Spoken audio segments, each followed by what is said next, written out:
I don't want to die, but I don't want to live like this.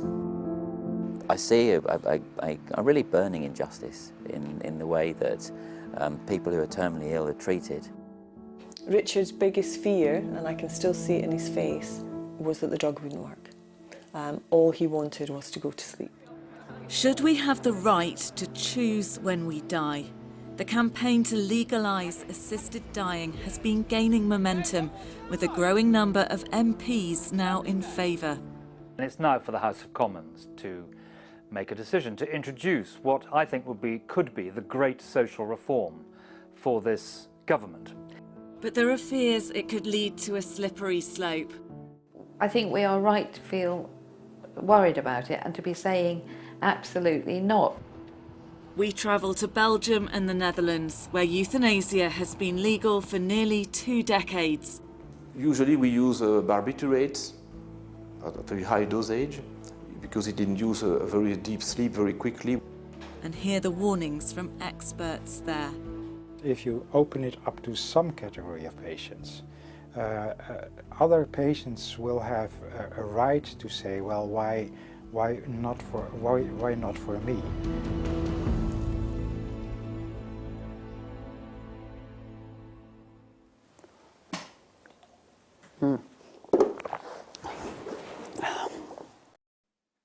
It's unbearable at this moment, and it's been unbearable for a long period of time.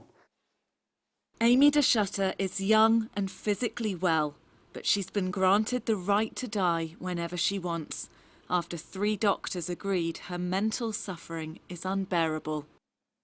There's like always chaos in my head, and I cannot find peace of mind. Never, never, never. It never stops. She lives in Antwerp in Belgium, a country with some of the most liberal laws on assisted dying in the world. How many times my medication has changed, and we try and we try and we try. We met before the pandemic to discuss the depression and autism that have left her feeling she has no hope of a future. In my case, it was also very important that I would be able to decide. Yeah. And that people said, like, okay, we understand your pain, and especially we understand the fact that it's very important for you that you can decide whether you want to try and keep living or, yeah. Can't forget that.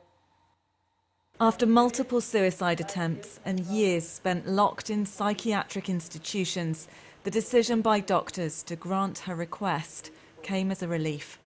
I need it, actually. I need to be able to say, okay, when I feel like it's getting really, really bad, that I can think about it. I can talk about the date, I can talk about the funeral, how I want it. Have you planned your funeral? Yeah, I do it from the moment when I was 12 years old. So I know exactly what I want.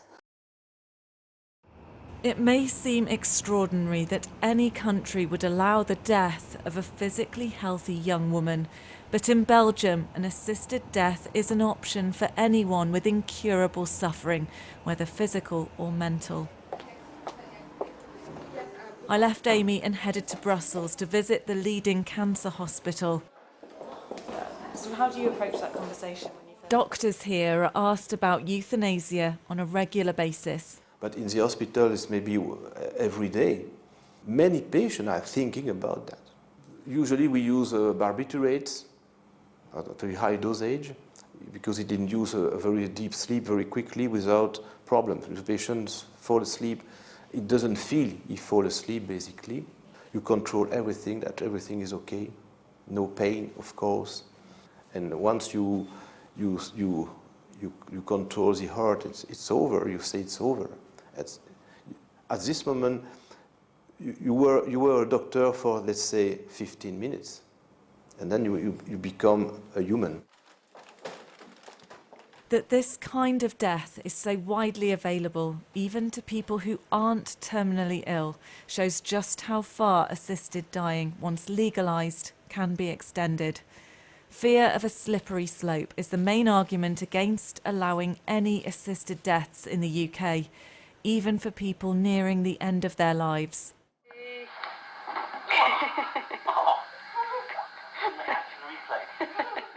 People like Phil Newby, who was an active father of two and just 43 years old when he was diagnosed with motor neurone disease.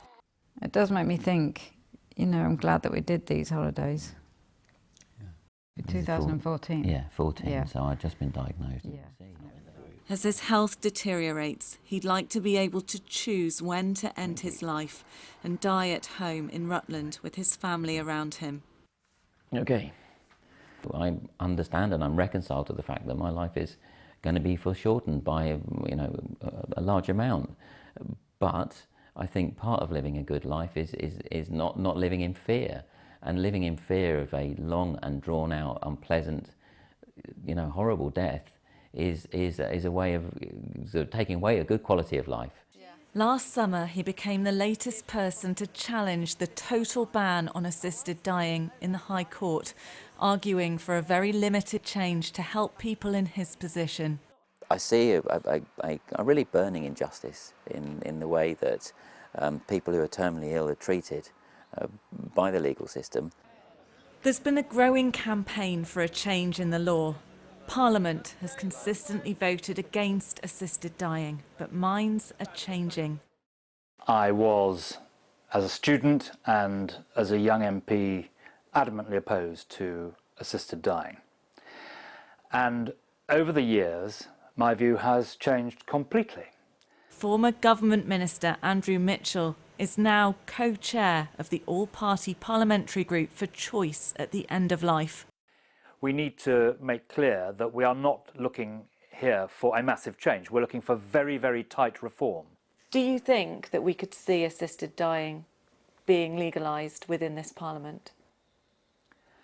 I think that given the very limited nature of these proposals, that it would be for someone who was within 6 months of the end of their life, with very strong safeguards, decision being made by a High Court judge and by 2 doctors as well. I think those limited proposals may command the support of Parliament in the next 4 years.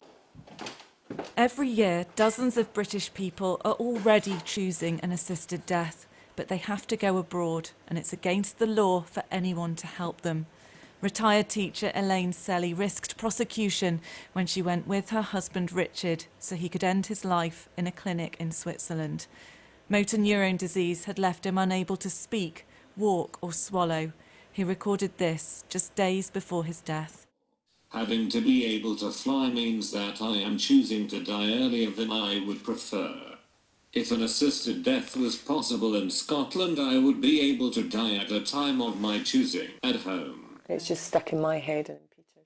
Elaine is haunted by the final journey, the pain and discomfort of her husband on the flight, and watching him die in a foreign clinic hundreds of miles from home. We were very isolated. It was a lonely business. Richard's biggest fear, and I can still see it in his face, was that the drug wouldn't work. All he wanted was to go to sleep. He wanted part of his legacy to be a change in the law. Elaine has vowed to continue that fight. It would be for people in the last 6 months of their life, with no prospect of a cure, to have a choice on how they end their lives. I think UK law is strong and powerful, and I think people in power have the means of being able to ensure that it's not a slippery slope. But not everyone is convinced. I would be very scared if a doctor said to me, well, you know, would you like to consider ending your life? There are fears among disabled and elderly people about where law change could lead. I think, quite honestly, it will extend massively, and I think we are right to feel worried about it and to be saying absolutely not. It's not a good thing for humanity, really. It's a very discouraging idea that, oh, basically go to the doctor and you can negotiate your death. But campaigners insist that wouldn't happen. I want legislation that is absolutely clear so that people who fear the thin end of the wedge and the slippery slope argument can be reassured, and they can be reassured on this count, that once Parliament passes a very limited law, they'd have to go back to Parliament to get that law changed. And the right to change the law exists now, it would exist then, but the legislation would be tight, it would be clear, and it would be agreed by MPs. And members of the House of Commons don't want there to be a slippery slope on this legislation either. But any political change will likely come too late for Phil Newby. Earlier this year, his challenge to the law became the latest to fail in both the High Court and Court of Appeal. I have refused permission to appeal and permission to apply for judicial review, and I have done so without an oral hearing. So we don't get our moment in court. It's quite clear they're closing the door on this issue, almost totally. It's a calamity for people in a certain situation. Is it a right that should be afforded to people nearing the end of their lives? Or is there a risk the UK will follow the path of Belgium and the Netherlands? Dr. Theo Bohr used to sit on a panel that approved deaths by euthanasia, but is now opposed to all forms of assisted dying. Euthanasia has evolved from, in the beginning, a last resort in the case of a terminal illness to prevent a terrible death, to euthanasia in a number of cases as a last resort to prevent a terrible life. So in the beginning it was a choice between dying and dying, and now it has increasingly become a choice between dying and living. Amy hasn't yet set a date for her death. While many may question a law that allows her to end her life, she remains grateful to live in a country where she has the right to choose. Don't judge people who are asking it. And if, like in the UK, it's not even possible to ask it, yeah, you can ask yourself the question, are we actually helping people then? Or, yeah, just let people suffer. Death is certain, but should we have the choice to control when the end will come?